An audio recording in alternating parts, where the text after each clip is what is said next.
বাবার বাড়িতে যাইতে পারে না, মান সম্মানের ভয় আমি যদি স্বামী চাইরা যাই আমার বাবার মান সম্মান কি হবে? গরিব অসহায় বোন কষ্টের কথা কাউরে বলতেও পারে না, সহ্যও করতে পারে না।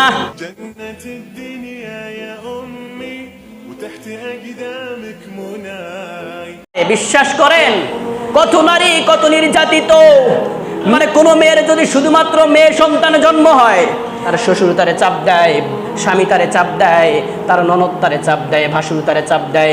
আরে তো কলঙ্কারী নারী, কলঙ্ক নারী, এ শুধুমাত্র মেয়ে জন্ম দেয়, যেই মেয়েরা আমরা চাই না, পছন্দ করি না, এর পেট থেকে খালি মেয়ে বাড়ায়, আছে না নাই?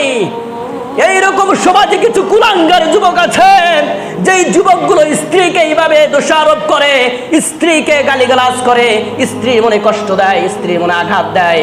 কিন্তু ইসলামী শরিয়া ওই মেয়ের সম্মান বৃদ্ধি করেন ওই মেয়ে জন্ম দেওয়ার মাধ্যমে। কারণ কোন ঘরে যদি একজন নারী জন্ম নেয় ওই ঘরে যেন একটা জান্নাত। সুবহানাল্লাহ বললেন না? তার মানে যেই নারী তোমার নিয়ামত দিল ওই নারীরে তুমি কষ্ট দিলা, যেই নারী তোমার ঘরে বারাকা নিয়ে আসলো ওই নারীরে তুমি কষ্ট দিলা, তুমি নিয়ামত বুঝলা না, দুনিয়ার সমর্থ বুঝলা, দুনিয়ার অর্থ বুঝলা, দুনিয়ার টাকা পয়সা বাড়ি গাড়ি বুঝলা, কিন্তু যে তোমারে বারাকা দিল, নিয়ামত দিল, নিয়ামত বুঝলা না? আছে না নাই? সমাজ আছে না নাই? আছে, অহরহ আছে।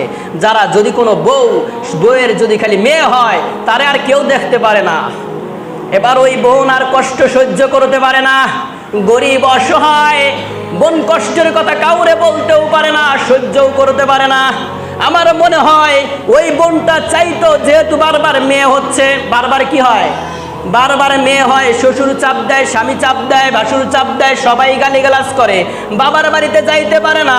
মান সম্মানের ভয় আমি যদি স্বামী চাইরা যাই আমার বাবার মান সম্মান কি হবে? আমার পরিবার কোথায় যাবে? অভাবগ্রস্ত পরিবার কে কোথায় খাইবে? আমি আবার যাই কোন চাপ পরিবারে দেই। বোন এবার সেই বাবার বাড়িতেও যায় না, শত কষ্ট সহ্য করে স্বামীর বাড়িতে থাকে, আর দুখানা চোখের পানি ফেলে ফেলে আল্লাহর দরবারে কান্না করে। আছে না নাই? ও আমার ভাই, আমার বোনেরা, যারা শ্বশুর হয়েছেন, শ্বশুরেরা, শাশুড়িরা, কোনোদিন এই জন্য কোন স্ত্রীকে দোষারোপ করবেন না, কোনোদিন কোন বউকে দোষারোপ করবেন না। কারণ ইসলামী শরিয়া আল্লাহ তাআলা যাকে যা পছন্দ তাকে তা দেয়, তাকে তাই দেয়। ছেলে যদি আল্লাহ তাআলা ইচ্ছা করে ছেলে দিবে, মেয়ে চাইলে মেয়ে দিবে।